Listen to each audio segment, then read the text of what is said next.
Radhe Radhe Ravi Yadav. Good afternoon इकरा देबीश्री।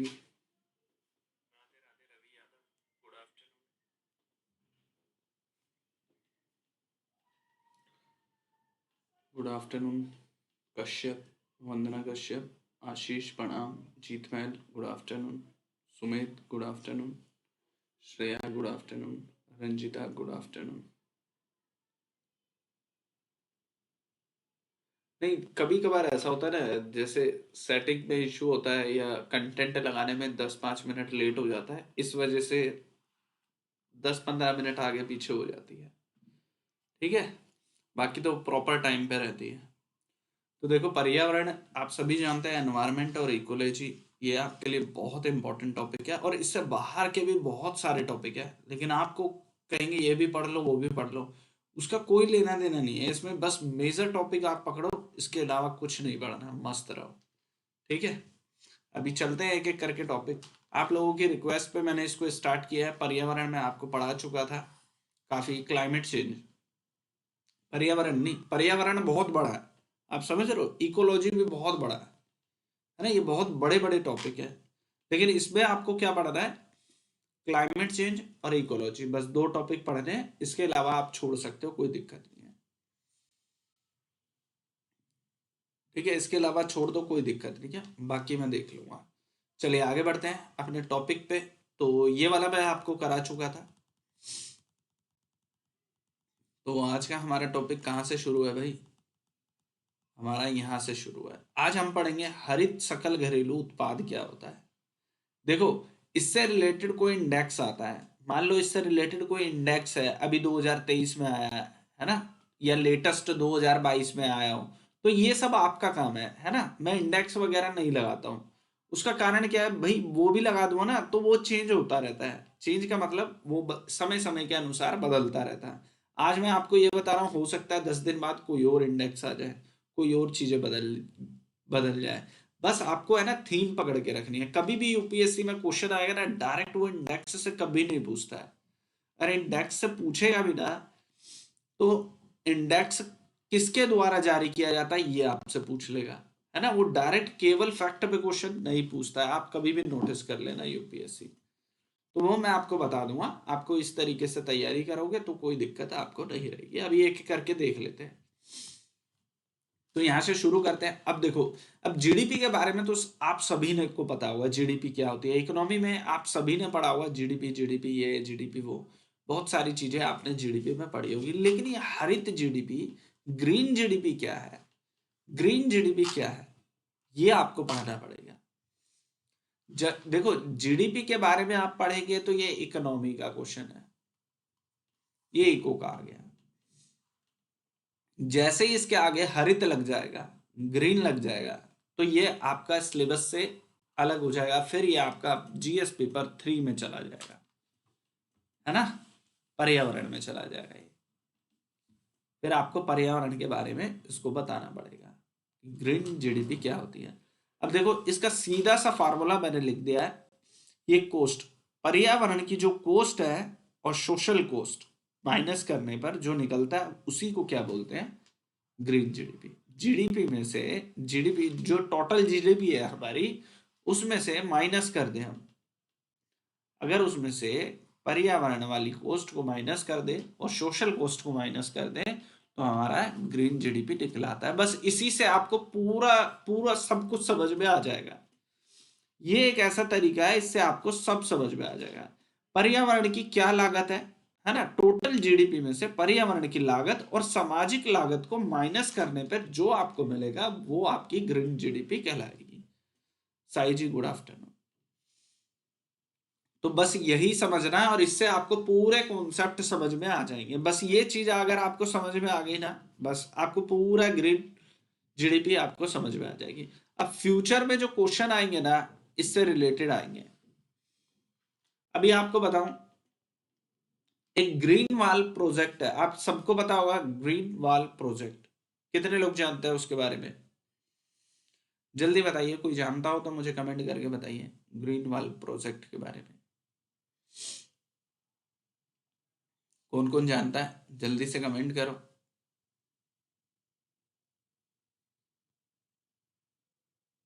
कोई जानता हो तो मुझे बता देना। चलिए शुरू करते हैं। अब ये यूं कह रहा है, अब एक एक करके सारी चीजों को हम एक एक करके पढ़ते हैं। अरे अरावली वाला ना, डेजर्ट जो एरिया है ना, डेजर्ट जो एरिया है उसको रोकने के लिए एक 5 किलोमीटर चौड़ी एक ग्रीन वॉल बनाई जा रही है, ताकि हम डेजर्ट से उड़ने वाली जो डेजर्ट जो फैल रहा है, हमारा थार का जो डेजर्ट फैल रहा है धीरे धीरे, उसको रोकने के लिए इस वॉल का निर्माण किया जा रहा है। और ये यूपीएससी में पूछने की संभावना है, इसलिए आपको इसके बारे में जान लेना चाहिए, है ना। इसके बारे में थोड़ा सा आप देख लेना सब लोग। अभी चलते हैं, आगे बढ़ते हैं। अब इसको जान लेते हैं ग्रीन जीडीपी क्या है। हाँ, ट्री लगा के देखो, अभी जो कॉन्सेप्ट है ना उसमें ये बताया गया है भाई, ऐसा करेंगे 5 किलोमीटर है ना, तो 2.5 किलोमीटर इधर, 2.5 किलोमीटर और 2.5 किलोमीटर इधर, और बीच में एक रिवर का कॉन्सेप्ट देंगे। यानी कि बीच में एक नदी की तरह, एक छोटी नदी की तरह हमें पानी का फ्लो रखना पड़ेगा, ताकि यहाँ पर इन पेड़ों तक आसानी से पानी पहुंच सके। तो पहले तो एक छोटी सी रिवर बनानी पड़ेगी यहाँ पर, जो इनको पानी दे सके। इस तरह से अलग अलग कॉन्सेप्ट आ रहे हैं, वो हमको देखना पड़ेगा एग्जाम के दौरान। Good afternoon. वो मैं आपको टाइम टू टाइम बता दूंगा जैसे ही कोई अपडेट आएगा। अभी तो इसमें स्टार्टिंग भी हो गई है इस काम को लेकर, और शायद हरियाणा में इसका नींव भी रख दी गई है। हरियाणा से स्टार्ट हुआ है ये, याद है क्या? इसको याद रखना, थोड़ा जबरदस्त टॉपिक है, इसको देख लेना आप।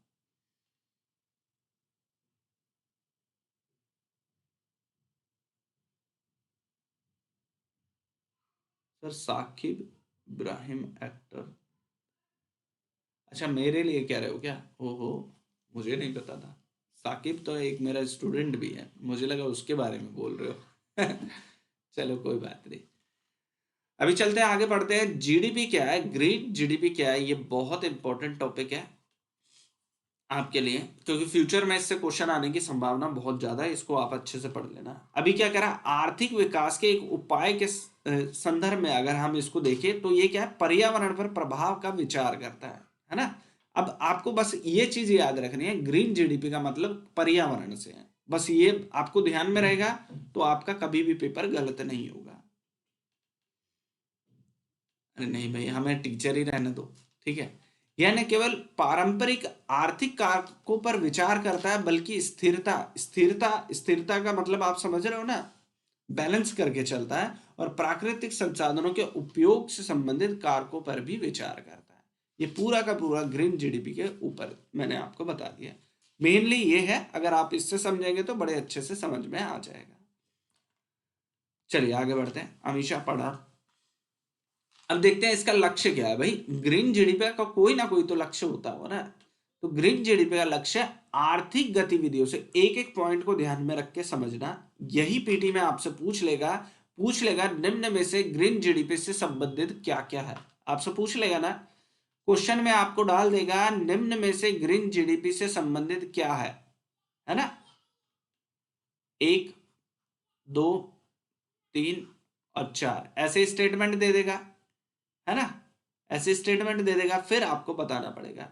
तो यही है, इसमें क्या कह रहा है, लक्ष्य क्या है इसका, आर्थिक गतिविधियों से जुड़े हुए पर्यावरण लागत। अब मैंने आपको दिखाया ना यहाँ पर लागत, पर्यावरण की लागत यहां आपको बताया ना, और यही मैं आपको समझा रहा हूं, पर्यावरण की लागत और लाभों के विचार करके आर्थिक विकास का अधिक से अधिक समग्र दृष्टिकोण प्रदान करना। यानी वो सतत विकास की तरह है कि अधिक से अधिक हमें क्या करना है, संसाधनों का मिनिमम यूज करेंगे और मैक्सिमम डेवलपमेंट करेंगे। तो सतत विकास के संदर्भ में ही ग्रीन जीडीपी को एक तरह से समझाया गया है, ठीक है। जो आर्थिक पर्यावरण विचार दोनों को संतुलित करने वाले सतत विकास को बढ़ावा देने में मदद करता है। अब आ गया ना यहाँ पर, सतत विकास को बढ़ावा देने में क्या करता है, मदद करता है।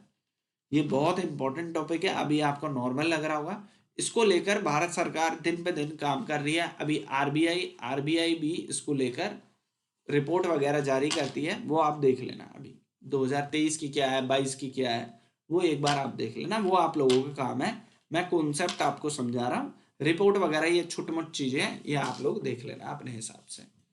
ठीक है, उसमें कोई बहुत बड़ा इशू नहीं है। चलिए आगे बढ़ते हैं। अब ये मत देखना मैं स्क्रीन की तरफ नहीं देख रहा हूँ, क्योंकि नीचे आपके कमेंट मुझे देखने पड़ते हैं, इसलिए मेरी नजर थोड़ी नीचे रहती है, इस साइड में देखता रहता हूँ।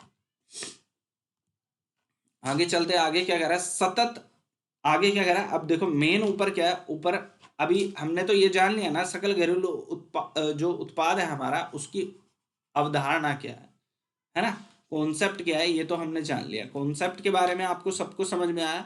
अब कॉन्सेप्ट समझने के बाद अब हम इसके क्या करेंगे, योगदान, मतलब कि हरित सकल घरेलू उत्पाद से, उत्पाद में योगदान करने वाले कारक कौन कौन से हैं, यानी कि सकल घरेलू उत्पाद में जो योगदान करने वाले कारक वो कौन कौन से कारक हैं, है ना, ये भी तो हमें जानना पड़ेगा ना। और यूपीएससी में यही आपसे क्वेश्चन पीटी में भी पूछ सकता है, और मेंस में तो आपसे पूछेगा ही पूछेगा। मेरी जो ये थ्योरी वाली क्लास है ना, मैं पीटी और मेंस को लेकर अलग नहीं पढ़ा रहा, दोनों साथ साथ चल रही है, ताकि आपकी दोनों तैयारी होती रहे। अब क्या कर रहा है, सतत ऊर्जा उत्पादन, पहला टॉपिक आ गया, सतत ऊर्जा उत्पादन हमें करना पड़ेगा। तो यूं कह रहे हैं नवीकरणीय ऊर्जा स्रोतों की हिस्सेदारी को बढ़ाना पड़ेगा। जो नवीकरणीय ऊर्जा कौन कौन सी होती है, जल्दी बताओ मुझे कमेंट करके, कौन कौन सी होती है नवीकरणीय ऊर्जा। और जीवाश्म ईंधन पर जो हम डिपेंड है उसको हमें कम करना पड़ेगा। जीवाश्म ईंधन में आप लगा लो पेट्रोल, लगा लो डीजल, लगा लो, है ना, सीएनजी वगैरह, ये सब क्या है, ये सब उसी के पार्ट है। तो जीवाश्म ईंधन पर हमें कम से कम निर्भरता करनी पड़ेगी, यानी हम उस पर कम निर्भर हो, और नवीकरणीय ऊर्जा पर हम ज्यादा से ज्यादा ध्यान दें। तो ये हमारा क्या है, सतत ऊर्जा उत्पादन से संबंधित है, तब जाके हम इसके योगदान कर पाएंगे। हाँ, सोलर एनर्जी है, ये सब है, ये सब नवीकरणीय ऊर्जा में आएगी। अब क्या करें, संसाधनों की दक्षता, यही पीटी में पूछेगा और यही आपसे रख देगा आपके सामने कि आप बताओ ग्रीन हाइड्रोजन के उत्पादन में योगदान करने वाले कारक आपसे पूछ लेगा, और नीचे दे देगा कई सारे कारक, और उसमें एक जीवाश्म ईंधन भी दे देगा, है ना, कारक दे देगा आपको, पहला कारक दे दिया, दूसरा दे दिया, तीसरा दे दिया, चौथा दे दिया, दूसरे में आपको लिख देगा जीवाश्म ईंधन पर निर्भरता, है ना, निर्भर रहना, ऐसा दे देगा। अब आप कंफ्यूज हो जाओगे, आप समझ पा रहे हो ना, इसका अगर सीधे से अर्थ समझे तो नवीकरणीय ऊर्जा पर हमें ज्यादा ध्यान देना पड़ेगा, और जीवाश्म ईंधन को हमें कम से कम करना पड़ेगा। अब आगे बढ़ते हैं, संसाधनों की दक्षता, तो यूं कह रहा है वस्तु और सेवा के उत्पादन करने के लिए संसाधन का कुशल उपयोग हमें करना पड़ेगा, वही सतत विकास की तरह। अगर हम इस टॉपिक को समझेंगे ना, ये सारा का सारा सतत विकास के संबंधों से जुड़ा मिलेगा आपको। अब ये यूं कह रहा है वस्तु, कोई भी वस्तु हो, कोई भी सेवा हो, उसके उत्पादन करने के लिए हमें संसाधन, जो भी संसाधनों का हम इस्तेमाल करते हैं उसका कुशल, यानी हमें बेहतर तरीके से प्रयोग करना पड़ेगा, वेस्टेज नहीं जाना चाहिए। और अपशिष्ट, मान लो उसमें से कोई वेस्ट बच जाता है, और वो क्या, अपशिष्ट और पर्यावरण प्रभावों को कम करना पड़ेगा। मान लो कोई, जैसे किसी हम संसाधन का यूज करते हैं, उसमें से हम ऐसा करेंगे ना कि वेस्ट कम से कम निकले, क्योंकि अगर देखो हम संसाधनों का यूज करते हैं और उसमें से वेस्ट बच जाता है, तो हमारे लिए एक और समस्या हो जाती है, क्या, अपशिष्ट का निपटान कैसे करेंगे भाई, जो हमारे सामने वेस्टेज बच गया है उसको हम कहाँ खपाएंगे। अभी देखो इलेक्ट्रिक चीजें आई, जितनी भी इलेक्ट्रॉनिक चीजें आई, है ना, जितनी भी डिवाइस हम देख रहे हैं, लैपटॉप देख रहे हैं, ये सब देख रहे हैं, इनमें सबसे बड़ी समस्या क्या है, इसका निपटान कैसे करें। इसको बोलते हैं ई वेस्ट, क्या बोलते हैं, ई वेस्ट। ये भी एक बहुत बड़ी समस्या है, ई वेस्ट को कहाँ यूज करें, किस तरीके से हम इसका इस्तेमाल करें, इसको रिसाइकिल करें क्या नहीं करें। अभी आपने देखा होगा Amazon और फ्लिपकार्ट, आपने देखा होगा ना, बड़ी जो कंपनी है वो क्या करती है, आपका पुराना फोन आपसे ले लेती है, डिस्काउंट देती है ना। जो फोन मार्केट में 2,000 रुपए का, आपका रीसेल वैल्यू है 2,000 रुपए की फोन की, वो 3,000 रुपए में आपसे खरीद रही है, क्यों, क्योंकि ई वेस्ट नीति है, सरकार की ई वेस्ट नीति है, उसमें इलेक्ट्रॉनिक जितने भी पार्ट्स हैं उनको वो खरीद लेती है ना, उसको दोबारा से उसको बेटर करके दोबारा मार्केट में उतारती है ना। आप देखोगे वहां पर क्या लिखा होता है, मुझे याद नहीं आ रहा, कुछ लिखा होता है, अभी मेरे माइंड से स्किप हो रहा है। उन प्रोडक्ट के नीचे कुछ लिखा होता है, रीयूज होता है, पता नहीं कुछ इस तरीके से लिखा होता है, तो वो दोबारा से इसको रीयूज करती है कंपनियां। जैसे MI का फोन है, या भाई ओप्पो का फोन है, किसी भी कंपनी का फोन हो, तो वो रीयूज करती है इसको, रिसाइकलिंग के तरीके से। तो ये यूं कह रहा है कि केवल हमारे लिए वस्तु और सेवा का उत्पादन तो है ही है, हम वस्तु और सेवा का उत्पादन तो करेंगे करेंगे, लेकिन जो हम संसाधन, जिन संसाधनों का हम उपयोग करेंगे, उन संसाधनों का हमें कुशल प्रयोग करना पड़ेगा, ताकि उसमें से वेस्ट कम निकले, वेस्ट कम निकले, और पर्यावरण यानी जिन संसाधनों का हम उपयोग कर रहे हैं, पर्यावरण को कम से कम नुकसान पहुंचाएं। आप समझ पाए, इसको बोलते हैं संसाधनों की दक्षता, यानी संसाधनों का अच्छे तरीके से यूज करना। यूपीएससी आपसे यही पूछ लेगा, संसाधनों का यूज आप कैसे कर सकते हैं, तो आप उसमें बताएंगे कि वेस्टेज कम हो और भाई पर्यावरण को नुकसान कम हो। तो इस तरीके से इस टॉपिक को, एक एक टॉपिक को आप देखो, ये टॉपिक एक बार आपने पढ़ लिया ना, तो जिंदगी में कभी आपसे छूटना नहीं चाहिए। मैं आपको बता रहा हूं, एक बार पढ़ो, ऐसा पढ़ो दोबारा आपको पढ़ने की जरूरत ना पड़े, सारे कॉन्सेप्ट एकदम क्लियर हो, कोई दिक्कत ही ना हो आपको। अब क्या कह रहा है, पर्यावरण संरक्षण व्यय, कह रहा है पर्यावरण की रक्षा के लिए संरक्षण, जो हम उसका संरक्षण करेंगे करेंगे उसके उपाय में निवेश करना पड़ेगा। यानी पर्यावरण का अगर हमें संरक्षण करना है, पर्यावरण को बचाए रखना है ना, तो हमें क्या करना होगा, पर्यावरण की रक्षा अगर हमें करनी है तो उसके संरक्षण के लिए जो उपाय हैं उसमें हमें निवेश करना पड़ेगा। हमें अगर पर्यावरण को बचाना है तो हमें निवेश तो करना पड़ेगा ना भाई। जब तक हम फंडिंग नहीं करेंगे पर्यावरण को बचाने के लिए, तो हम उसको कैसे बचा पाएंगे। जैसे कि प्रदूषण को नियंत्रण करना पड़ेगा।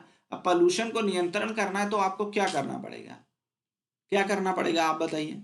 अभी अभी आज मैं न्यूज़पेपर में पढ़ रहा था कि दिल्ली जैसे शहर में है ना, समस्या प्रदूषण से ज्यादा है ना डस्ट की है। आप समझ पा रहे हो, डस्टिंग की सबसे ज्यादा प्रॉब्लम है शहरों में। जो सबसे बड़ी प्रॉब्लम है ना वो डस्ट है। पोल्यूशन से इतनी दिक्कत नहीं है जितनी डस्ट उड़ रही है ना। आप रोड पे गाड़ी लेकर चलो, है ना, रोड पे गाड़ी लेकर चल रहे हो और मान लो पीछे से आप बाइक चला रहे हो, तो आप उस ट्रक या बाइक या जो भी गाड़ी है उसके पीछे आप अपनी बाइक को पीछे रखना पड़ेगा, क्योंकि जैसे जैसे वो रोड से जाएगी आपको डस्ट उड़ेगी और डस्ट आपके अंदर जाएगी।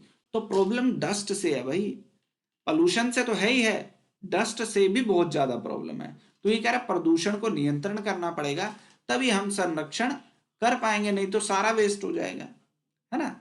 संरक्षण पर्यावरण का अगर हमें संरक्षण करना है तो हमें उसमें इन्वेस्ट करना पड़ेगा।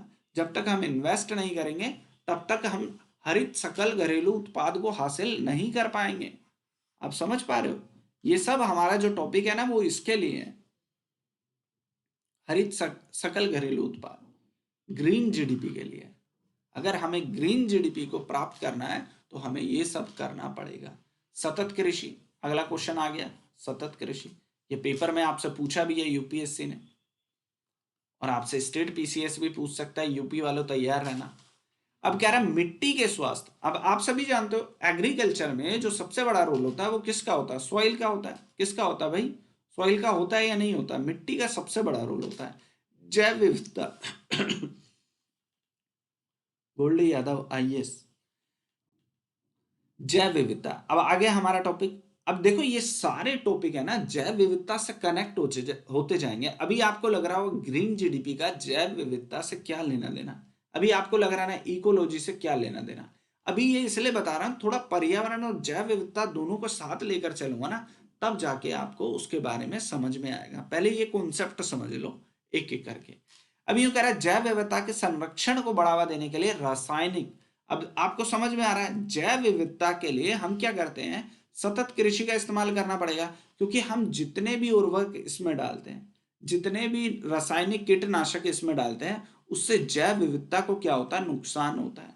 उसमें जो जीव है, मिट्टी में जो जीव है वो समाप्त हो जाते हैं, है ना, वो समाप्त हो जाते हैं। मैंने आपको एक कल या परसों में आपको बता रहा था, गुड आफ्टरनून साक्षी, कल या परसों में आपको बता रहा था कि किस तरीके से सूर्य की एनर्जी से एक पौधा बड़ा होता है। पौधा बड़ा हो गया, ये सूर्य की एनर्जी है, पौधा बड़ा हुआ, इससे पौधे को किसी जानवर ने खाया, किसी जानवर ने खाया, वो जानवर मर जाता है, तो मरने के बाद क्या करेगा, या तो चील कौवे उसको खा जाएंगे, या फिर जो जमीन में कीट, जो हमारे कीट है ना, जो उसको समाप्त करते हैं, है ना, तो वो क्या करेंगे, वो इसको खाने लगेंगे। लेकिन जब हम फर्टिलाइजर का यूज करेंगे तो यार ये जीव ही मर जाएंगे, जो मिट्टी के अंदर जीव है वो मर जाएंगे। तो आप बताओ, किसी जानवर को मिट्टी के नीचे दाबा जाएगा तो क्या उसको वो खा पाएंगे? जब उसको खा ही नहीं पाएंगे तो आप बताओ, तो संकट बनेगा या नहीं बनेगा? आप बताओ।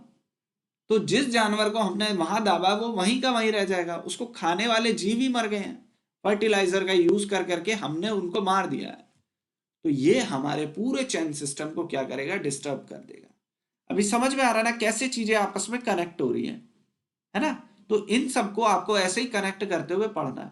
यूपीएससी कहां से क्वेश्चन पूछेगा आप भी जानते हैं और मुझे भी पता है। कॉन्सेप्ट जब तक आपके क्लियर नहीं होंगे तब तक आपको हर चीज के साथ संघर्ष करना पड़ेगा। एक बार कॉन्सेप्ट सीख लो, आप यूपीएससी से आप कहोगे दे पेपर, कहां से देगा? चलो आओ दे।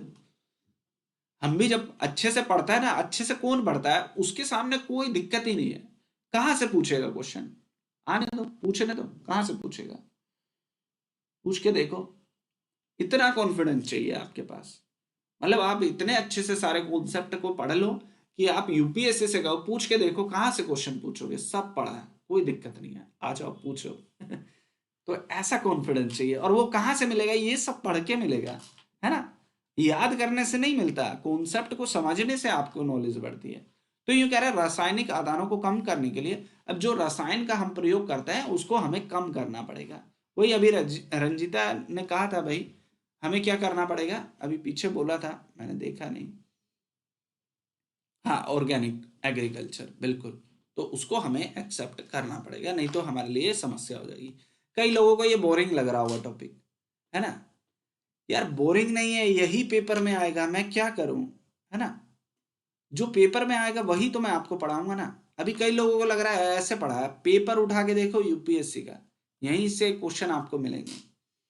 अभी यूं कह रहा है वेस्ट मैनेजमेंट, है ना? हमें वेस्ट का मैनेजमेंट करना पड़ेगा। अभी पिछले टॉपिक में मैंने आपको बताया ना, कहाँ गया वो पिछला, ये रहा अपशिष्ट। मैंने आपको बताया ना कि संसाधनों का हम ऐसे उपयोग करें ताकि कम से कम वेस्ट निकले। अगर वेस्ट ज्यादा निकलेगा तो हमारे लिए एक और समस्या हो जाएगी कि इस वेस्ट का मैनेजमेंट कैसे करें हम, है ना? ये भी तो एक बहुत बड़ी समस्या हो जाएगी। वही जो मैंने आपको बताया, पुनर्चक्रण करना पड़ेगा, रिसाइकलिंग करनी पड़ेगी, अपशिष्ट को शून्यकरण करने की नीति अपनानी पड़ेगी। तो ये सब हमें करना पड़ेगा, तब जाके हम ग्रीन जीडीपी को प्राप्त कर पाएंगे।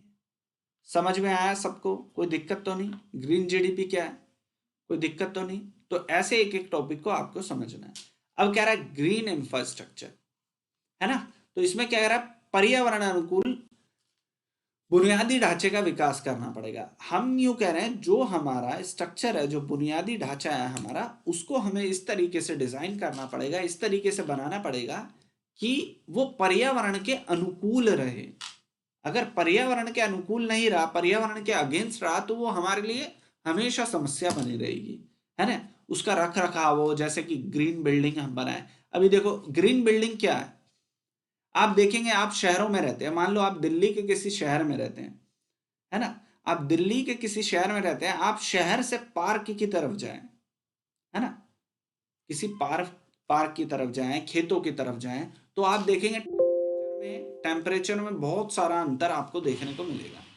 भाई मुझे ये चार्जिंग लानी पड़ेगी, चार्जिंग की कमी हो गया। एक सेकंड के लिए रुकिए, मैं चार्जर ले आता हूँ। थोड़ा सा मजा, नहीं चार्जर तो मेरे पास ही है, शुक्र है। चार्जर मेरे पास ही है, मुझे लगा चार्जर नहीं है और मैं चार्जर लेने जा रहा था, लेकिन चार्जर मेरे पास ही है, अब कोई दिक्कत नहीं है।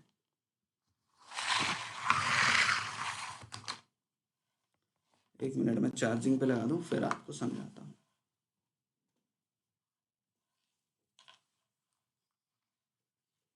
ये सारे कॉन्सेप्ट आपके एग्जाम के लिए बहुत इंपॉर्टेंट है। इनको अभी आपको लग रहा होगा ये ऐसे ही चल रहा है, लेकिन आपको नहीं पता ये बहुत ज़रूरी टॉपिक है।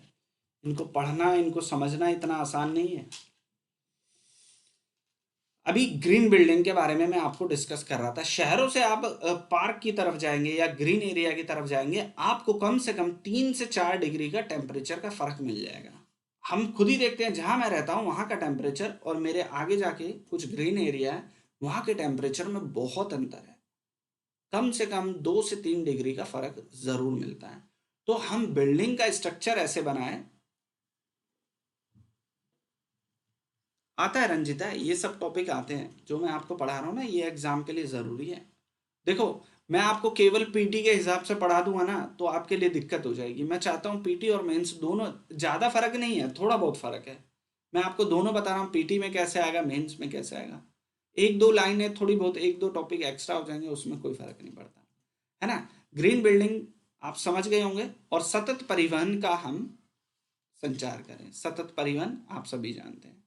ठीक है, अब आगे क्या कह रहा है, प्राकृतिक संसाधनों का हमें क्या करना पड़ेगा, संरक्षण करना पड़ेगा। जो प्राकृतिक संसाधन है उनका हमें संरक्षण करना पड़ेगा। ठीक है, आगे क्या कह रहा है, वनों तथा जल निकायों का सतत उपयोग करें। जैसे हमारे क्षेत्र में क्या होता है, कुछ जल निकाय होते हैं ना, जैसे जिसको जोड़ बोल देते हैं, हरियाणा में जोड़ बोल देते हैं, और कई जगह झील बोल देते हैं, कुछ इस तरह से बोलते हैं ना। तो हमारे यहाँ जो जल के निकाय हैं, बावड़ी बोल देते हैं कई जगह, है ना। कोई बात नहीं दिव्या, कोई बात नहीं। जय हिंद विकास।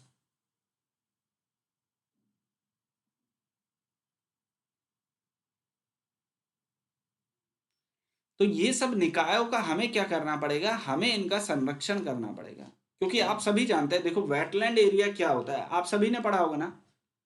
वेटलैंड एरिया क्या होता है, वो क्या करता है, वाटर को रिचार्ज करने का काम करता है। आपने देखा होगा ना, अमेजोन को बोल देते हैं वो अर्थ के क्या है, लंग्स है। तो भाई जो वेटलैंड एरिया ना, वो उनको किडनी बोला जाता है। आपने पढ़ा होगा कई जगह, आपने देखा भी होगा, उसको क्या बोला जाता है, किडनी बोला जाता है। क्यों? क्योंकि वो फिल्टर करती है, जो वाटर हमारा होता है, वर्षा का हो या कैसा भी वाटर हो, वो अर्थ में क्या करता है, वाटर को रिचार्ज करने का काम करता है। और वहां पर सबसे अधिक जैव विविधता पाई जाती है। वेटलैंड एरिया के आसपास आप देखें ना, छोटे छोटे जीव, सांप, बिच्छू, इस टाइप के छोटे छोटे जीव आपको मिलेंगे। मछलियों की अलग अलग प्रजातियां, बहुत सारी चीजें आपको देखने को मिलेगी वेटलैंड एरिया के आसपास। तभी तो उसको संरक्षण का दर्जा मिला है ना, है ना। तो ये सारे टॉपिक आपको समझ रहे होंगे। देखो, मैं जो एक टॉपिक आपको पढ़ा रहा हूँ ना, वो एक टॉपिक नहीं पढ़ा रहा हूँ, मैं उसके साथ साथ कई टॉपिक आपको कवर कराता चल रहा हूँ, ताकि ये कॉन्सेप्ट आपके क्लियर हो जाए। एक बार चीजें आपको समझ में आ गई तो कभी भी यूपीएससी कहीं से भी क्वेश्चन पूछ ले, आप कभी फेल नहीं करेंगे, ये मेरा प्रॉमिस है। अभी देखो, क्वेश्चन में आपसे पूछ ले, प्राकृतिक संसाधनों का संरक्षण निम्न में से किस प्रकार किया जा सकता है, आपसे ऐसा पूछ ले, और वहां पर वेटलैंड एरिया भी दे दे, वेटलैंड आपको दे दे, लेकिन आपको लगेगा यार वेटलैंड कैसे करेगा संरक्षण। आपके दिमाग में तो यही रहेगा ना, वो कैसे करेगा।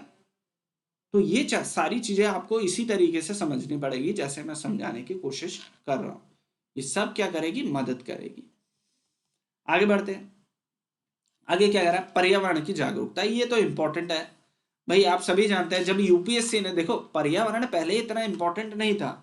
आप देखेंगे आपके समय में स्कूल कॉलेजों में आपको पर्यावरण नहीं पढ़ाया जाता था, आपको याद है या नहीं। आप किसी भी स्कूल कॉलेज में जाते थे, आपको कभी पर्यावरण के बारे में नहीं पढ़ाया गया होगा, है ना। लेकिन पर्यावरण के मुद्दे अब आगे बढ़ने लगे, तो इसमें क्या करना पड़ेगा, हमें जागरूकता लानी पड़ेगी, और एजुकेशन में इन टॉपिकों को डालना पड़ेगा। पहले यूपीएससी में भी नहीं था, आप पुराना सिलेबस उठाकर देखो, आपके पिताजी के टाइम का, आप यूपीएससी का सिलेबस देखना, यूपीएससी में पर्यावरण नहीं था पुराने समय में, लेकिन जरूरत के अनुसार इनको डाला गया, है ना। स्कूल में, कॉलेज में, आप बच्चों में देख लेना, आप स्कूल के बच्चों बच्चों को बताया जाता है पेड़ लगाना चाहिए, ये करना चाहिए, वो करना चाहिए, है ना। तो ये पर्यावरण की जागरूकता लोगों में बढ़ानी पड़ेगी, और शिक्षा भी लोगों को देनी पड़ेगी। तो ये सब क्या है, ये पर्यावरण के मुद्दे में जागरूकता और शिक्षा को बढ़ावा देता है, तब जाके हम ग्रीन जीडीपी को प्राप्त कर पाएंगे। अब तो सभी जगह कंपलसरी हो गया, ये आपको पढ़ाना पड़ेगा। आप कोई सा भी एग्जाम दो, यूपीएससी नहीं, आप कोई भी एग्जाम दे रहे हो वनडे, तो उसमें पर्यावरण को डाला गया है सभी एग्जाम में। अब चक्रीय अर्थव्यवस्था, तो इसके बारे में मैं आपको बता चुका हूँ। साइकिलिंग जो इकोनॉमी है उसके बारे में कई बार मैंने आपको बताया। चक्रीय अर्थव्यवस्था के सिद्धांत को अपनाना पड़ेगा, जहाँ संसाधनों का पुनः उपयोग हो, यानी जिन सोर्सेस का हम यूज कर रहे हैं उसको रिसाइकिल कर सके, पुनर्चक्रण हो, तथा अपशिष्ट का कम उपयोग हो। ये सब बातें मैं आपको बता ही चुका हूँ। ठीक है, अब धारणीय व्यवसाय तथा पद्धति, वही है सतत विकास से जुड़ी व्यवसाय। अच्छा, ये तो मैं आपको पढ़ा ही चुका हूँ। ये वाला आगे पढ़ा चुका हूं मैं। ठीक है, अब चलते हैं इसकी आवश्यकता क्यों है। अभी हमने जो जाना, हमने कारक जाने, हमने कारक यानी जाने कि हरित जो हमारे हरित सकल घरेलू उत्पाद में योगदान देने वाले कारक कौन कौन से, ये सारे कारक थे जो हमारी ग्रीन जीडीपी को सपोर्ट करते हैं, यानी इनसे हम ग्रीन जीडीपी को प्राप्त कर सकते हैं।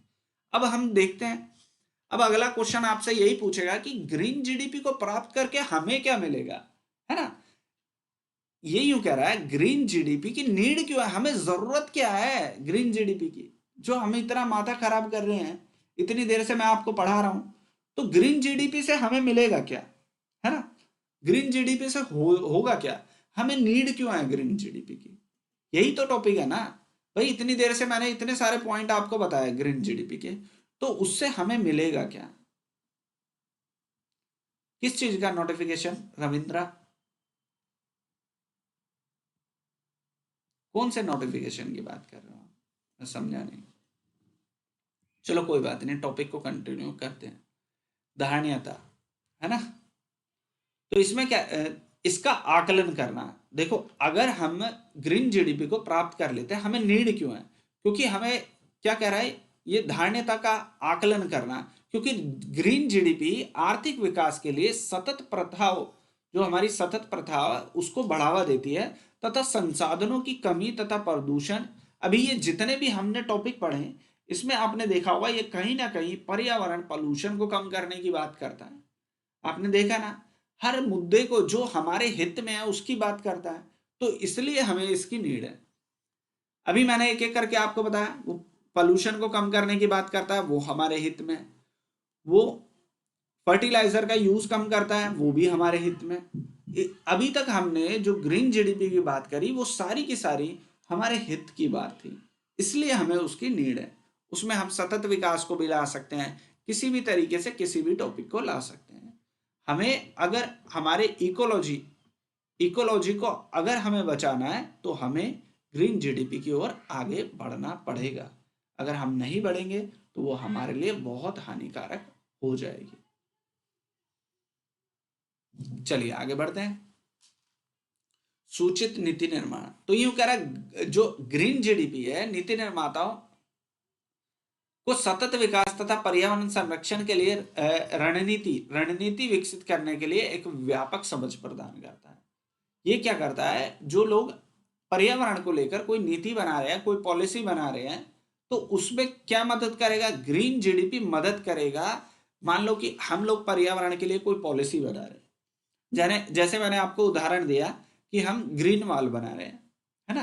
राजस्थान वाली अरावली रेंज के लिए हम ग्रीन वॉल बना रहे हैं, है ना, हरी दीवार जिसको बोलते हैं ग्रीन वॉल, वो बना रहे हैं। तो ये जो हमारे जो जीडीपी है ना, ग्रीन जीडीपी, ये हमारी मदद करेगा। जब हम ग्रीन वॉल का कॉन्सेप्ट लेकर आए, जब हमने इसके बारे में जाना कि कैसे हम डेजर्ट एरिया को कंट्रोल कर सकते हैं, तो ऐसे जब हम प्रोजेक्ट लेकर आएंगे तो हमारे उसका नीति निर्माण करने में, यानी हम जब भी पर्यावरण के मुद्दे पर कोई बड़ा कदम उठाएंगे या कोई भी बड़ा कार्य करेंगे, तो ये सारे डेटा हमें मदद करेंगे।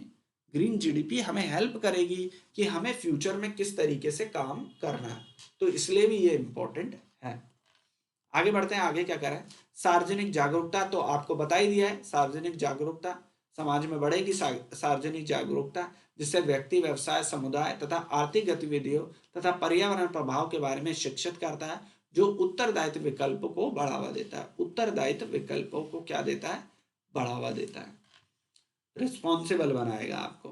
ठीक है, तो ये कह रहा है बेहतर संसाधनों का प्रयोग, ग्रीन जीडीपी कुशल संसाधनों का प्रयोग। अभी मैंने आपको बताया ना, ग्रीन जीडीपी क्या करती है, संसाधनों का बेटर यूज करना सिखाती है, उसका संरक्षण, नवीकरणीय ऊर्जा, अपशिष्ट में कमी, तो इन सब पर जोर देती है। जिससे हम क्या करते हैं, जो हम संसाधन, जो हम सोर्सेस का यूज कर रहे हैं, रिसोर्स का हम जो यूज कर रहे हैं, रिसोर्स आप समझ ही गए होंगे, जिन रिसोर्स का हम यूज कर रहे हैं उनका बेहतर ढंग से यूज करें, इसलिए हमें इसकी नीड है, इसलिए हमें इसकी जरूरत है। अब समझ में आ रहा है ना, हमें ग्रीन जीडीपी की क्यों जरूरत है, हम रिसोर्स का बेहतर यूज कर सकें, इसलिए हम ग्रीन जीडीपी की तरफ हमें जरूरत पड़ती है। ठीक है, आगे बढ़ते हैं। आगे कह रहा है अंतरराष्ट्रीय मुद्दे को लेकर। तो ये सब टॉपिक सारे वही है। हमें नीड क्यों है? क्योंकि अंतरराष्ट्रीय स्तर पर हमें बेहतर आकलन करना है ना, तो हमें जरूरत पड़ेगी। वैश्विक पर्यावरण एक बहुत बड़ी चुनौती है। आप जानते हो ना, पर्यावरण केवल भारत की समस्या नहीं है। जैसे कि अभी क्या होता है, दिल्ली में पोल्यूशन आ गया तो शोर मचा देंगे, पोल्यूशन हो गया, दिल्ली में पोल्यूशन हो गया। अरे पोल्यूशन की समस्या पूरे उत्तर भारत में है। आपने देखा होगा, एक बात बताओ, पराली का धुआं जलता है तो केवल दिल्ली थोड़ी ना आता है वो। आपने कभी सोचा है क्या? भाई टिकरी बॉर्डर से इधर इधर आ जाएगा, उधर पोल्यूशन नहीं होगा। आप समझो इस बात को, पोल्यूशन केवल दिल्ली में नहीं है, वो पूरे उत्तर भारत में है। चाहे वो पराली का हो, चाहे हमारा उद्योगों का हो, कहीं का भी पोल्यूशन हो। लेकिन पोल्यूशन को क्या करा, एक सीमित क्षेत्र में बांध दिया। भाई दिल्ली का पोल्यूशन है, पराली का प्रदूषण है, इसका प्रदूषण है, उसका प्रदूषण।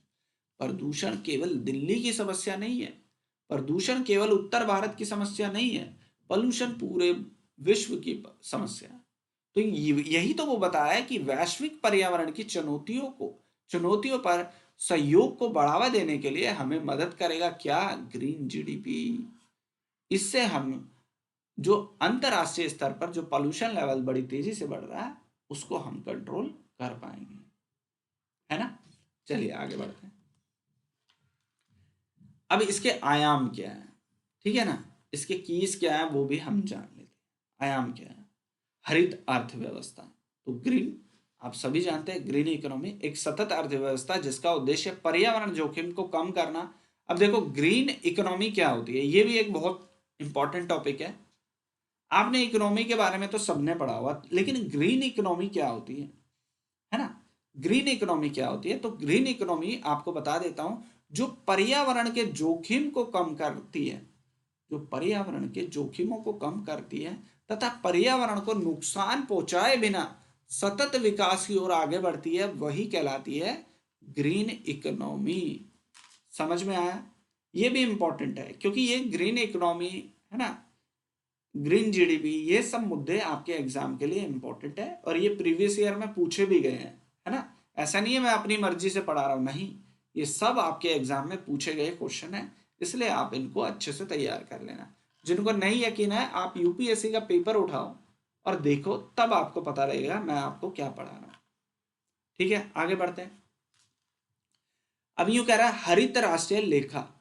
अब देखो हमें डेटा तो रखना पड़ेगा ना, अकाउंट्स तो हमें बनाना पड़ेगा ना, तभी तो हम डेटा कलेक्ट कर पाएंगे। पर्यावरण के आर्थिक प्रभावों का हमें आकलन करना पड़ेगा और उसको हमें नोट डाउन भी करना पड़ेगा। अगर हम उसको नोट नहीं करेंगे तो फिर क्या फायदा हमारा इतना बड़ा तामझाम करने का। हमें उसका डेटा डेटा जो होता है उसको कलेक्ट करना पड़ेगा, उसको रखना पड़ेगा फ्यूचर के लिए, हमें क्या पॉलिसी बनानी है और क्या चीज़ें कम हुई, क्या पोल्यूशन बढ़ा, पोल्यूशन कम हुआ। ये सारी समस्या को जानने के लिए हमारे पास डेटा तो होना चाहिए ना। तो ये उस डेटा की बात कर रहा है, पर्यावरण लेखांकन। तो ये भी वही बात कर रहा है कि संसाधनों का मूल्यांकन करेंगे, है ना, उसका मूल्यांकन करेंगे तभी हम उसको बता सकते हैं कि भाई उसका मूल्य क्या है, उसका मूल्यांकन करेंगे तभी तो हम इसका अच्छे से वैल्यू लगा पाएंगे। अब क्या रहा है प्राकृतिक संसाधन और लागत। अब ध्यान से सुनना, प्राकृतिक संसाधन और लागत। हरित जीडीपी प्राकृतिक संसाधनों के उपयोग तथा संबंधित लागतों पर विचार करता है ना, जिसमें पर्यावरण संकट के कारण प्रदूषण, आजीविका के नुकसान तथा स्वास्थ्य देखभाल खर्च भी शामिल है। तो इसमें यूं कह रहा है केवल पोल्यूशन की बात नहीं कर रहा है ये आपको समझा रहा है, केवल पोल्यूशन की बात नहीं है या केवल प्राकृतिक संसाधनों की बात नहीं कर रहे हैं। हम तो ये कह रहे हैं कि पर्यावरण के संकट के कारण जो आपकी आजीविका को नुकसान हुआ है। आजीविका आप समझ रहे हो?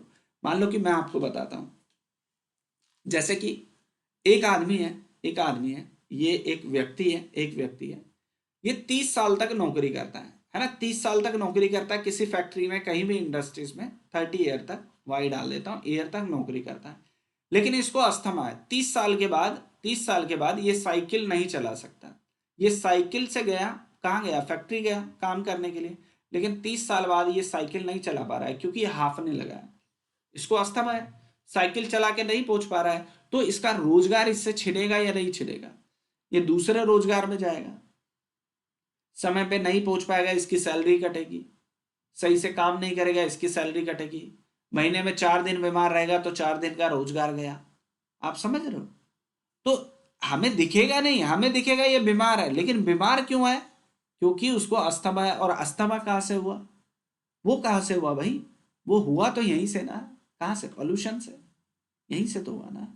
तो वो आजीविका के नुकसान के लिए नुकसान को भी काउंट करेगा। ये आजीविका के नुकसान तथा स्वास्थ्य देखभाल के खर्च को भी इसमें शामिल करेगा। आप समझ पाए मेरे टॉपिक को? मान लो कोई व्यक्ति अस्थमा की वजह से परेशान है, या मान लो पोल्यूशन की वजह से उसको खांसी, हमें नहीं हो जाता क्या? खांसी जुकाम जुकाम हमें होता है ना, कोल्ड वगैरह हमें होता है ना, वो पोल्यूशन की वजह से हो रहा है। लेकिन उसके लिए हम 2 दिन की छुट्टी कर लेते हैं, 3 दिन की कर लेते हैं। तो वो क्या हमारे आजीविका पे संकट है या नहीं है? वो है, बिल्कुल है। वो हमें दिख नहीं रहा है कि हमें कफ हो गया है भाई। क्यों हो गया? क्यों हो गया कफ? पोल्यूशन की वजह से हुआ है। वो एक अलग बात है, बारिश की वजह से हो गया ये वो अलग है। कहीं ना कहीं तो वो एलर्जी है ना। दिल्ली में तो होता रहता है सभी को। सबके घर में आपको 1-2 टैबलेट मिलेगी, खांसी की, जुकाम की, ये की, वो की, सिडजिन पिडजिन, ये सब टैबलेट घर घर में पड़ी रहती है। उनको पता है 4 दिन ठीक रहेगा, फिर सिडजिन खा के सो जाएगा। है ना? चेस्ट एंड कोल्ड खरीद के रखी हुई है घर में, 2-2 3-3 पत्ते पड़े हुए हैं, हमारे भी पड़े हैं। जरा सा जुकाम हुआ, अगर बाहर निकले तुरंत एक गोली खा के रात को सो गए। तो ये क्या है? ये बीमारी, ये आजीविका के पे संकट का रूप ले लेगा। ठीक है? ये सभी के साथ होता है। पीसीएम तो घर घर में पड़ी है ना? तो ये यूं करा। अभी देखो, अब हमारे सामने अभी तक हमने जो पढ़ा आपको समझ में आया। अब हम जानते हैं भाई समस्या कहां पर है। ग्रीन, जो हमारी ग्रीन जीडीपी है, उसमें हमें समस्या कहां आ रही है? तो समस्या जो आ रही है कि इसकी गणना में चुनौती। अब इसकी चुनौतियां क्या है, इसकी समस्या क्या है, वो हमें जानना पड़ेगा। हाँ, वही तो मैं आपको समझा रहा हूँ ना। देखो, ये सब घटनाएं आपके साथ होती है। आप समझ रहे हो? ये मुद्दा अगर मैं आपको समझाऊंगा ना, आपको समझ में नहीं आएगा ये मुद्दा। लेकिन मैं आपकी पर्सनल लाइफ से जब इसको कनेक्ट करूंगा ना, तब आपको समझ में आएगा। है ना? जैसे मान लो आप मेरी क्लास लेते हो, हफ्ते में 30 दिन क्लास लेते हो। मान लो महीने में 30 दिन क्लास लेते हो, महीने में 30 दिन क्लास लेते हो। लेकिन 2 दिन आपको कोल्ड हो गया, खांसी जुकाम हो गया, 2 दिन आपने क्लास नहीं ली, तो 2 दिन का तो नुकसान हुआ ना आपको। जब मैं ऐसे समझाऊंगा ना, तब आपको समझ में आएगा, नहीं तो आपको समझ ही नहीं आएगा आजीविका क्या होती है, स्वास्थ्य देखभाल पे खर्च क्या होता है। अब भाई एक बात बताओ, आजीविका 2 दिन क्लास नहीं ली तो आपको दिक्कत तो हुई ना। जैसे मैं हूं भाई, 2 दिन में क्लास नहीं ले पा रहा हूं, तो भाई मेरा तो नुकसान हुआ ना, मेरी तो सैलरी कटेगी। और उसके साथ साथ सैलरी तो कटेगी कटेगी, उसके साथ एक और समस्या कि मुझे दवा भी खरीद के लानी पड़ेगी। अगर मुझे स्वस्थ होना है तो डॉक्टर को फीस दूंगा, दवा खरीद के लाऊंगा। तो इसका मतलब क्या हो गया? हाँ, बिल्कुल। रंजीता का एक्सप्लेन कर देते हैं। रंजीता अभी बीमार है ना? तो रंजीता के साथ भी यही है ना? कि भाई उनको दिक्कत हो रही है, और दिक्कत क्या? स्वास्थ्य देखभाल पर खर्च भी तो होता है ना। ऐसा थोड़ी ना आप बीमार हो गए तो बस बीमार हो गए, नहीं। जो पैसा आप कमा रहे थे वो तो आपसे गया ही गया। जो आपका बचा हुआ है वो भी आपने अपने स्वास्थ्य पर खर्च कर दिया। आप समझ पा रहे हो?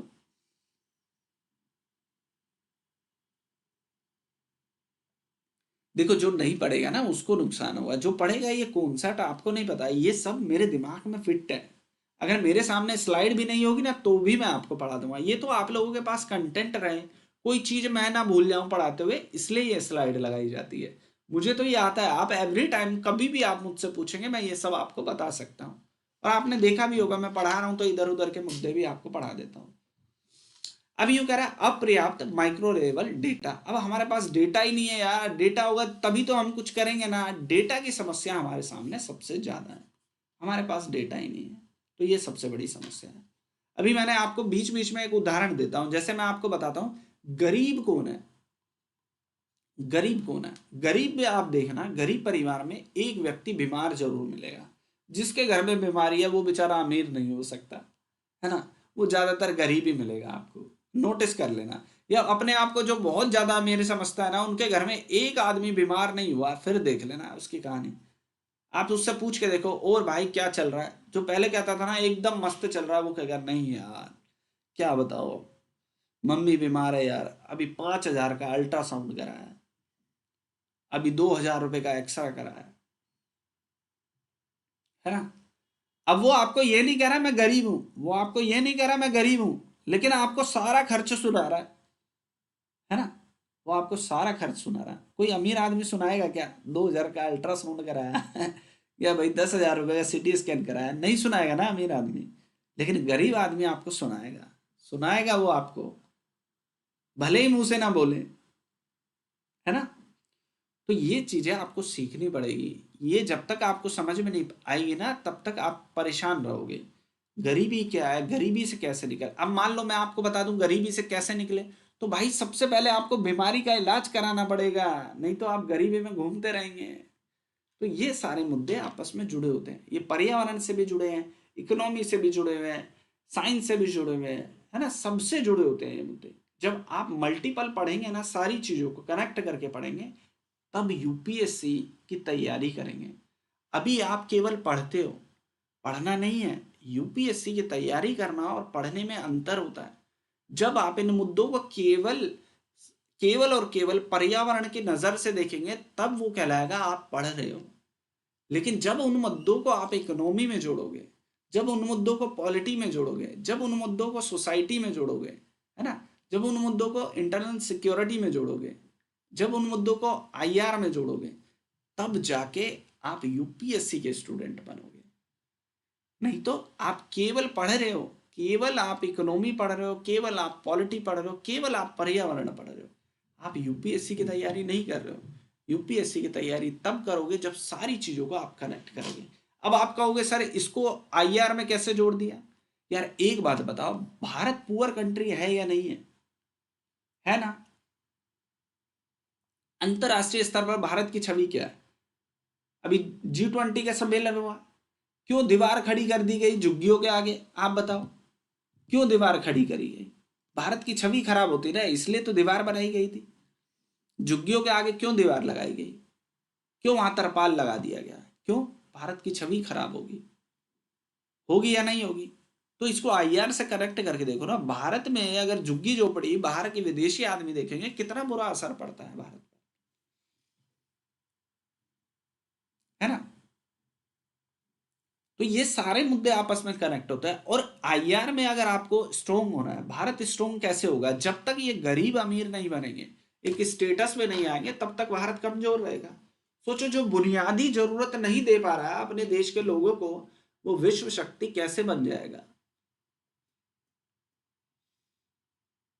ये सारे मुद्दे आपको पढ़ने पड़ेंगे, अपने तरीके से पढ़ो, कैसे भी पढ़ो, लेकिन आपको इस तरीके से पढ़ना पड़ेगा। ये ग्रीन जीडीपी नहीं पढ़ा रहा हूं मैं आपको, मैं आपको बहुत कुछ पढ़ा रहा हूं, है ना, बहुत कुछ पढ़ा रहा हूं।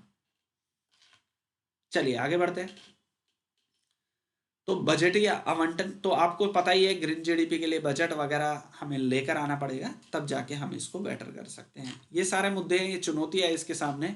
आर्थिक विकास में बहुत सारी समस्या आप सभी जानते हैं, पारंपरिक जीडीपी की जो संख्या में शामिल नहीं है, आप सभी जानते हैं ये जीडीपी की संख्या में शामिल नहीं है। उनका एक विशाल मौद्रिक मूल्य है जो विवाद पैदा करने की संभावना करता है, तो इसमें विवाद रहता है ना। तो ये सब मुद्दे इसमें आएंगे। अस्थिरता का उत्पादन, ये भी आप सभी जानते हैं कि भारत में जीवाश्म ईंधन, जैसे आप सभी जानते हैं कोयले का सबसे ज्यादा भारत में यूज हो रहा है ना, है ना। ये सारे मुद्दे क्या है, जो जीवाश्म ईंधन का प्रयोग भारत कर रहा है, बिजली बना रहा है तो भी कर रहा है। ये आप देखेंगे भारत बाहर से पेट्रोल ईंधन मंगा रहा है ना, क्रूड ऑयल मंगा रहा है ना भारत बाहर से। तो क्रूड ऑयल वगैरह ये भारत सब मंगाता है बाहर से। तो यदि प्रदूषण की लागत को सकल घरेलू उत्पाद में शामिल किया जाता है, तो यह वर्तमान ऊर्जा उत्पादन तथा जो ऊर्जा तंत्र है उसको स्थिर करने की क्षमता रखता है। तो आप सभी जानते हैं क्रूड ऑयल वगैरह ये सब भारत बाहर से ही मंगाता है। तो इससे क्या होता है, समस्या होती है पर्यावरण को और उत्पादन को लेकर, ये भी एक समस्या है। अब हमें आगे क्या करना है, आगे हमें क्या करना है, वही जो बार बार आ रहा है, डेटा। हमारे पास एक बेस्ट डेटा होना चाहिए ताकि हम उसको बेहतर कर सकें, है ना। एक मानकीकरण होना चाहिए जो हमारी ग्रीन लिखा हुआ है, ये ग्रीन लिखा हुआ है, ग्रीन जीडीपी की गणना के लिए मानक पद्धति को विकसित कर सके। ठीक है, ये ग्रीन है, इसको देख लेना कहाँ लिखा हुआ है। तो ये देख लेना। आगे क्या रहा है, सशक्त संस्थान। तो हमें एक बेटर संस्थान की जरूरत है जो हमें इसको उसको गाइड कर सके। ठीक है, तो कह रहा है बहुत हित धारक के बारे में क्या कह रहा है, ये चुनौतियों का समाधान करने के लिए सरकार तथा शिक्षाविदों, सरकार और शिक्षाविदों यानी कि मान लो जो पर्यावरण के प्रोफेसर है ना, वो प्रोफेसर हैं, जो सामाजिक जो एनजीओ वगैरह चलाते हैं या सोसाइटी में कुछ इस तरह के लोग हैं। जैसे भाई हम लोग पढ़ा रहे हैं तो सरकार यार हमें सुन ले, है ना, हमें सुन ले और सुने यार ये कितना अच्छा पढ़ा रहा है, हम ही रख ले इसको सलाहकार समिति में रख ले, कहीं तो रख ले।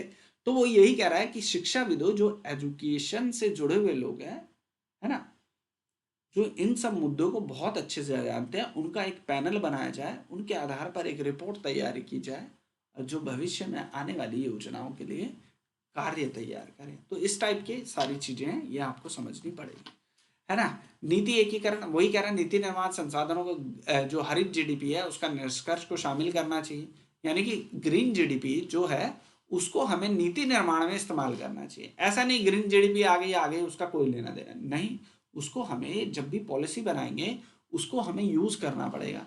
जागरूकता आप सभी जानते हो, ग्रीन जीडीपी को लेकर या सतत विकास को लेकर समाज में, स्कूलों में, कॉलेजों में, सब जगह हमें जागरूकता बढ़ानी पड़ेगी। अंतर्राष्ट्रीय सहयोग, अगर ग्रीन जीडीपी को लेकर हमें कोई समस्या आ रही है तो हम अंतर्राष्ट्रीय स्तर पर भी सपोर्ट ले सकते हैं भाई, क्या दिक्कत है। कोई देश बढ़िया अच्छे से काम कर रहा है ग्रीन जीडीपी पर तो हम उसकी हेल्प लेंगे, क्यों नहीं लेंगे भाई। हमारे इतने मित्र राष्ट्र है ना भारत के बहुत, कोई राष्ट्र अच्छा काम कर रहा है ग्रीन जीडीपी पे तो हम उसकी हेल्प लेंगे, है ना। तो ये सारे मुद्दे वही हैं, ग्रीन जीडीपी को कैसे बेटर करना है, निरंतर लगातार हमें इसमें सुधार करना पड़ेगा, लॉन्ग टर्म की पॉलिसी हमें अपनानी पड़ेगी, तब जाके देखो ये शॉर्ट टर्म प्लान नहीं है ग्रीन जीडीपी वगैरह, ये पर्यावरण के मुद्दे हैं। ऐसा नहीं है आज आपने पेड़ लगाया और आज से हरा भरा हो गया, सारी पोल्यूशन की समस्या हो गई। ये लॉन्ग टर्म है, आप समझ रहे हो, लंबे समय तक हमें काम करना पड़ेगा, तब जाके ये काम होगा। समझ पा रहे हो आप इन मुद्दों को। ग्रीन जीडीपी हो, पर्यावरण के मुद्दे हो, ये शॉर्ट टर्म प्लान नहीं है, ये लॉन्ग टर्म प्लान है। हमें लंबे समय तक काम करना पड़ेगा। ऐसा नहीं है आपका जन्मदिन आया, साल में एक बार एक पौधा लगा दिया और भाई पोल्यूशन समाप्त ऐसा नहीं है भाई, है ना। हर साल आप पेड़ पौधे लगाओ अपने बर्थडे पे, तब जाके आपके जीवन के हर साल में एक पेड़ पौधा बनने तक, यानी जब तक आप उसकी ऑक्सीजन लेने लायक होंगे तब तक तो आप निमट चुके होंगे, है ना। एक पेड़ बनने में बहुत लंबा समय लगता है, ऐसा तो है नहीं पैदा होते ही आपने पेड़ लगाना शुरू कर दिया। तो कम से कम ज्यादा नहीं यार, अपने जन्मदिन पे एक ट्री लगा देना चाहिए। खैर मैं भी नहीं लगाता हूँ, लेकिन आपको ज्ञान तो दे ही सकता हूँ। लेकिन मेरी पूरी तमन्ना है जितने साल का मैं हो गया हूँ उतने ट्री जरूर लगाऊंगा मैं, है ना, और बहुत जल्दी लगाऊंगा। ऐसा नहीं है मैं आपको ज्ञान पेल रहा हूँ, मैं इस बात को एक्सेप्ट करता हूँ। जितने मेरे जन्मदिन निकल गए हैं, 32, 34, 35 जो भी हैं, तो वो सारे ट्री मैं लगा दूंगा। बहुत बड़ा उपकार है इस पृथ्वी का मेरे ऊपर, जिसने मुझे जीवन दिया। तो ये सारे मुद्दे वही हैं भाई, इसकी जो जो भी इसमें समस्या है उस समस्या का समाधान करेंगे और आगे भविष्य में हम बेटर करेंगे। ग्रीन जीडीपी की अकाउंटिंग हमें करनी पड़ेगी, जो पर्यावरण की लागतों वगैरह इन सब का समाधान हमें ऐसे ही करना पड़ेगा। डेटा सबसे इम्पोर्टेंट है इसमें, डेटा नहीं होगा तो आप कुछ नहीं कर पाएंगे, है ना। डेटा के आधार पर हमें इसको बेटर करना पड़ेगा। तो ये सारे मुद्दे हैं, ये आप जानते ही हैं। अब देख लेते हैं कुछ मेंस के आंसर देख लेते हैं। देखो मैंने कल आपको केस स्टडी दी थी, आज वो चेक नहीं करूंगा। उसका कारण क्या है मैं आपको बता देता हूँ। उसका कारण यह है क्योंकि केस स्टडी मैंने पढ़ी ही नहीं है, मैं भूल गया कि आपको मैंने केस स्टडी दी थी, तो मैं भूल गया उसको पढ़ना। तो जैसे ही मैं आपके आंसर लगा रहा था तब मुझे याद आया मैंने तो केस स्टडी दी थी, अब मुझे पढ़नी पड़ेगी तभी तो मैं आपको आंसर बता पाऊंगा ना।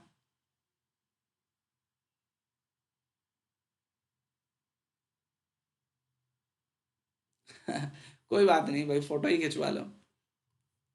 नैतिकता एक व्यवस्था जो कि सापेक्ष भावनात्मक मूल्य पर आधारित है, केवल भ्रांति की एक सुकरात के अनुसार, ठीक है, भावनात्मक मूल्य में निष्पक्षता का भाव होता है व्यक्तिगत हितों के। भाई क्लास में आया करो, मैं सच बता रहा हूँ, जो तरीका मैं आपको बता रहा हूँ ना, आपके सामने प्रमाण है। बड़े बड़े टीचर कॉपी कर रहे हैं, सच बता रहा हूँ, मैं कोई अपनी बड़ाई नहीं कर रहा हूँ। भाई एग्जाम निकालना है तो आपको ऐसे ही पढ़ना पड़ेगा। इतने साल से आप पढ़ रहे हो, कुछ निकल पा रहा है क्या आपका? कुछ नहीं निकल पा रहा है तो आपको ऐसे ही पढ़ना पड़ेगा। देखो जो अंतर ग्रोथ और जीडीपी में होता है ना, वही अंतर इसमें भी होता है ना। ग्रोथ अलग चीज होती है, जीडीपी एक अलग चीज है। ग्रोथ का मतलब डेटा से संबंधित होता है ना। ठीक है, थोड़ा बहुत ठीक लिखा है, बढ़िया है, ये वाला अच्छा लिखा है, ये बहुत कोशिश की है अच्छा लिखने की, थोड़ा और बेटर करना पड़ेगा आपको इसमें। ठीक है,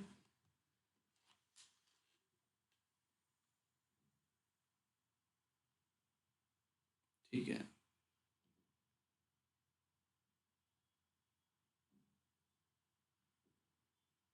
ठीक है।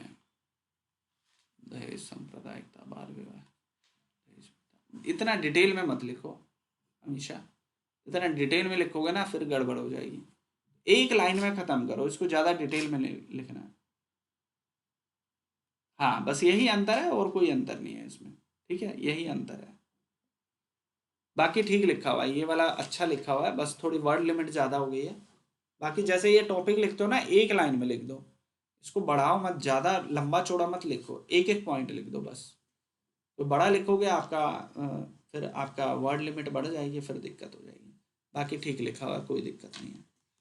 तो भाई आज की क्लास यहीं तक, उम्मीद करता हूँ आपको ठीक लगेगी। ये बताओ इस क्लास को कंटिन्यू रखूँ क्या? आप मुझे एक बार कमेंट करके बताओ, क्या इस इन क्लासों को कंटिन्यू रखा जाए या एबीसीडी भी कराऊंगा, क्या इन क्लासों को कंटिन्यू रखा जाए? आपको सही लग रही है? मुझे एक बार कमेंट करके ज़रूर बता दो।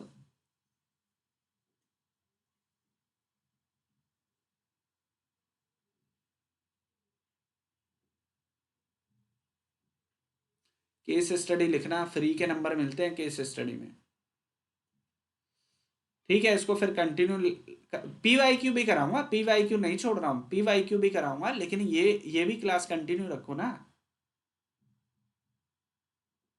हाँ, टॉपिक कंप्लीट करा दूंगा, पीवाईक्यू भी कराऊंगा, ये भी करा देता हूँ। ठीक है, एक दिन करके ऐसे करके करा दूंगा। पीवाईक्यू हो गया 2019 का, तो मैं करा ही रहा हूँ जीएस। 2019 का जीएस चल रहा है और 2017 का हमारा वो चल रहा है सीसेट। बड़े आराम से हो जाएगा हमारा, है ना, बड़े आराम से हो जाएगा, कोई दिक्कत नहीं आएगा। तो एक क्लास ये भी चलती रहेगी, है ना, आप बोर भी नहीं होगे, बीच बीच में चेंज भी होता रहेगा टॉपिक, तो आपके लिए ज़्यादा अच्छा रहेगा। ठीक है, आप सभी का बहुत बहुत धन्यवाद। प्लीज़ लाइक, सब्सक्राइब और शेयर ज़रूर कर देना। आप सभी का धन्यवाद, मिलते हैं।